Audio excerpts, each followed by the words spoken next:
de leur animal virtuel. Un animal très autonome qui naît... Warengeschäft in Dormagen stand seit heute Morgen das Telefon nicht mehr still. Viele Kunden wollten das Tamagotchi-Ei aus Japan. 서울 시내 초등학교 4학년 수업 시간. 사이버 애완동물이 먹이를 달래거나 똥을 쌌다는 신호음을 보냅니다. Du Tamagotchi, les inconsolables ont à disposition des sites internet pour enterrer leur ami défunt.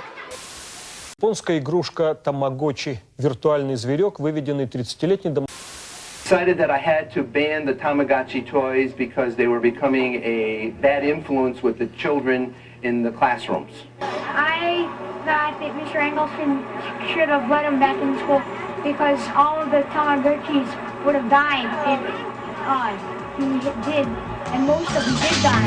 Tamagotchi, my little Tamagotchi, I hold you and I love you, baby. Come on, I take care of you. Whoa, whoa, whoa. Tamagotchi, my little Tamagotchi revolutionized the industry and in many ways changed the way that children engage with electronics. And while there's a lot of information about the success of Tamagotchi online, it's actually really hard to find any information on the history of Tamagotchi before its release. Even things that seem simple, like information on who really created it, aren't widely available. So I feel like to understand why Tamagotchi is so popular, it would probably be best to start at the beginning and cover things that lead up to the release. Things like what was happening in Japan at the time, their target market and why they targeted them, and a little bit on branding and packaging. So to begin, let's go back to Japan in the 80s to get an understanding of how the economy got to where it was in the 90s when Tamagotchi would eventually be released.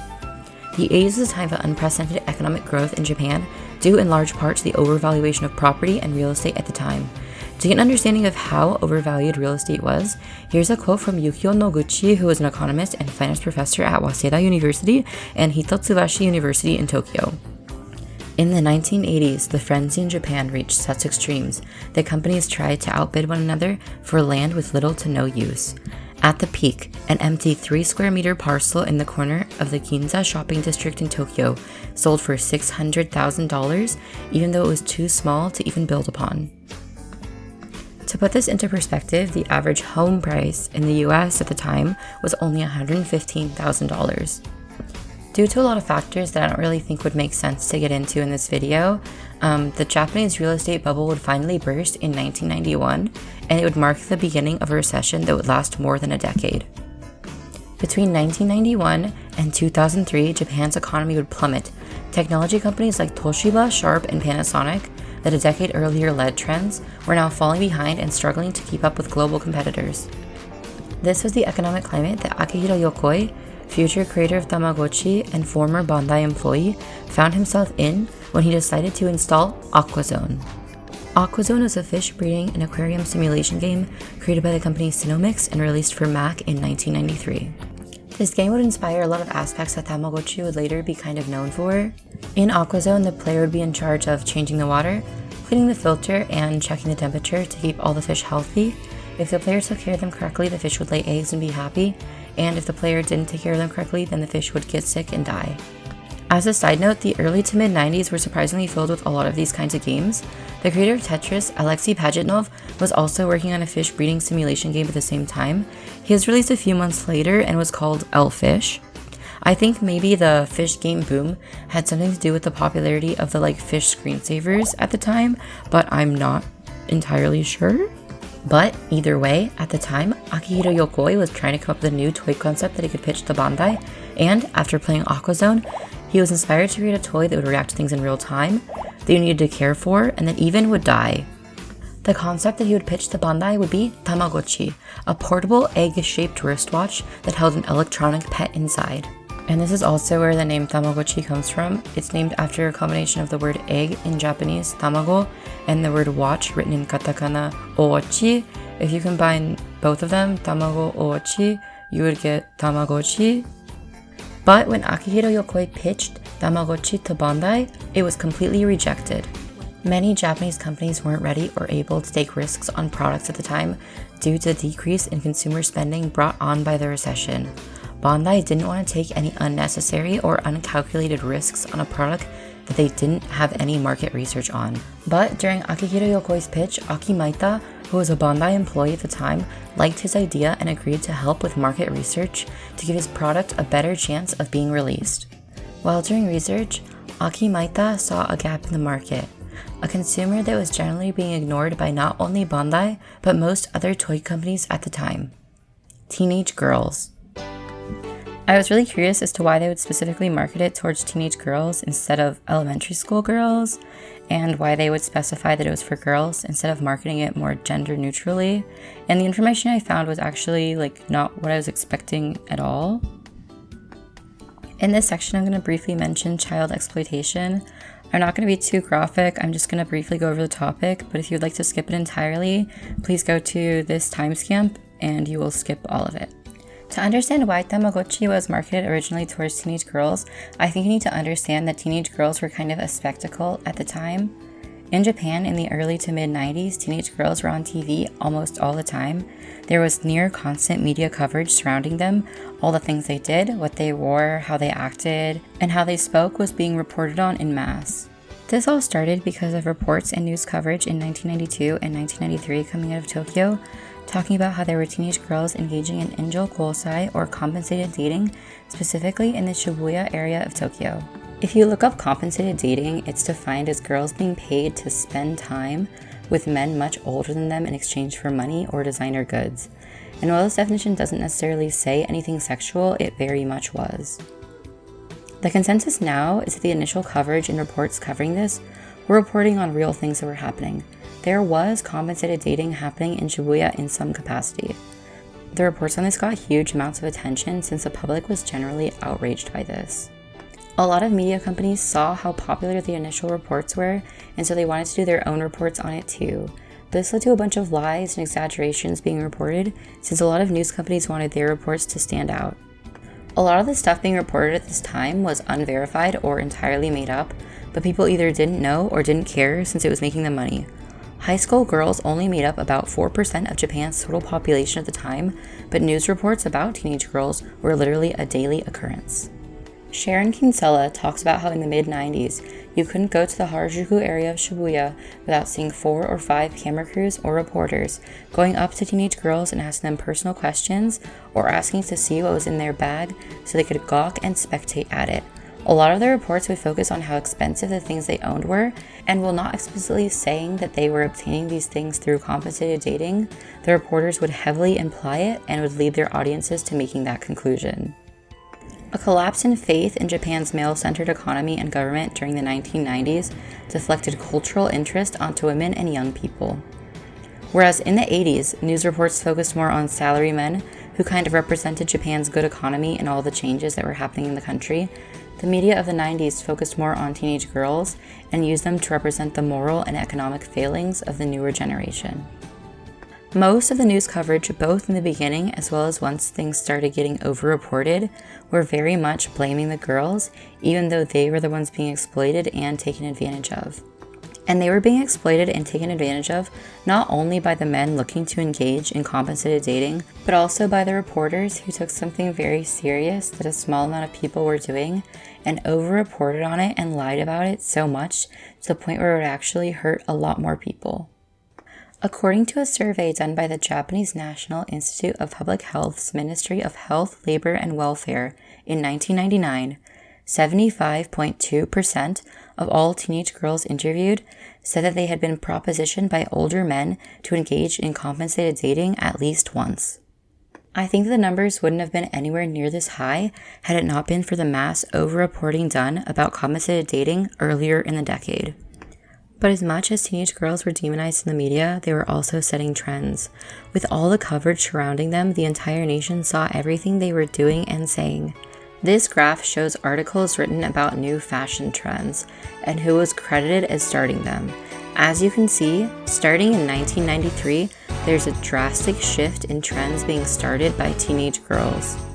An example of something that was developed and created with the influence of teenage girls in mind was Purikura machines, which are sticker photo booths where you can draw and add on stickers to your photos digitally before printing them out.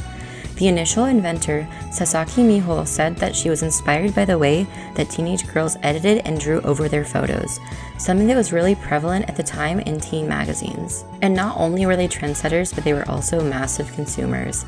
In the 1980s, only 35 Japanese magazines were primarily targeted towards women, whereas in the 90s, there were more than 125 Japanese magazines aimed at women, and a majority of them were aimed at teenagers.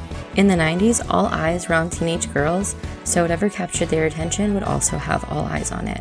Aki Maita would bring her consumer research about the marketing potential of teenage girls to Bandai, and they would finally agree to accept Akihiro Yokoi's Tamagotchi proposal. The Tamagotchi team even reportedly gave out Tamagotchi prototypes to girls in Shibuya, not only so that the girls could give their feedback on the product, but also just so that the girls would be seen with them. After knowing who their target market was, it was time to focus on the branding and packaging of Tamagotchi. One thing that the team was inspired by were the illustrations found in a lot of teenage fashion magazines at the time, Heta Uma illustrations. Heta Uma was an informal Japanese art movement started in the late 1970s. This movement is generally recognizable by deep, saturated colors, rough line work, and an overall sketchy and amateurish feeling. The name Heta Uma is a combination of the Japanese word heta, meaning bad, and the Japanese word umai, meaning good. The movement grew from the frustration Japanese artists were feeling at the time. When speaking of the Japanese art market at the time, notable artist Takashi Marukami said, "Japanese contemporary art is born from an environment of starvation, while Western art is settled in the center of a capitalistic market. In other words, there is an inconquerable gap in economic infrastructure. When you invest in a brand, you are buying safety. Japanese people don't want to see works of self-examination by other Japanese. The post-war contemporary scene was able to create a system for monitoring new talent, but it never progressed as far as a full-fledged market." At the time, the art that was primarily being given value and awarded by the government, as well as by the general art-consuming public, were all pieces of art that focused on realism or established Western art traditions like Impressionism. Not finding success in the fine art world, many artists moved to illustration and comics, where they felt they would be given larger creative freedom.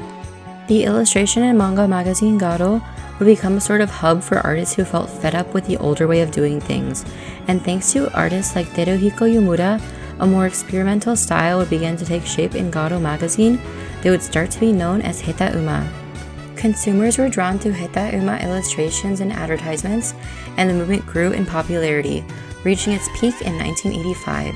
Around this time, Garo magazine would start to have stricter standards in what kind of art they would allow. Work that looked overly cleaned and polished would not be accepted. When artist Suzuya Makane tried to get his art into Garo, he was rejected and told his art was no good, and he should bring back his work when he decided to start drawing in pen. By stressing the importance of drawing with pen, they were also stressing that artists had to be okay with having others see their mistakes. While it might be tempting to simplify the Heta Uma movement as art that is so bad it's good, a better way to explain it would probably be art that is bad but still good. I feel like this phrase kind of better represents the fact that this movement wasn't trying to make art that was good or bad, but more trying to say something about the possibility of something being both good and bad at the same time.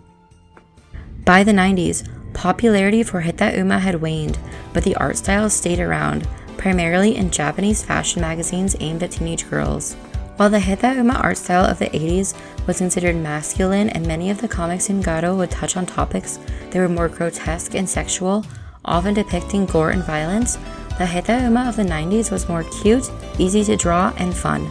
Its cultural context had kind of completely shifted, while stylistically remaining very similar.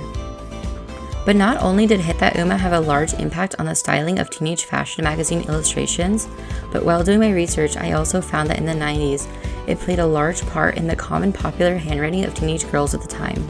In the 80s, the popular handwriting for teenage girls to have was this more circular, fun, whimsical style, whereas the popular handwriting for girls in the 90s was more rushed, messy, and unclear style, probably best identifiable by long characters.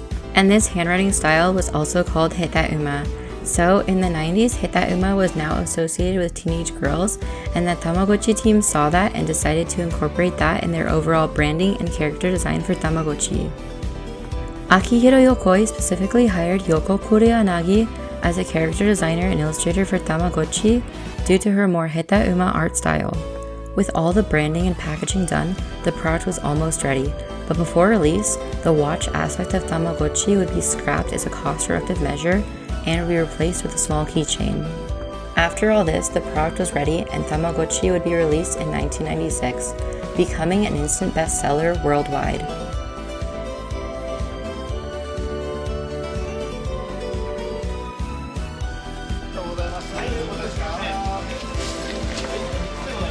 Tamagotchi 持ってます？あ、欲しい。欲しい。売ってないの。実はですね。はい。欲しい。あるんですよ。さっきね、生まれたばっかなの。かわいい。くれるんですか？あげたいんですけど、これカメラさんのたまごっちなの。カ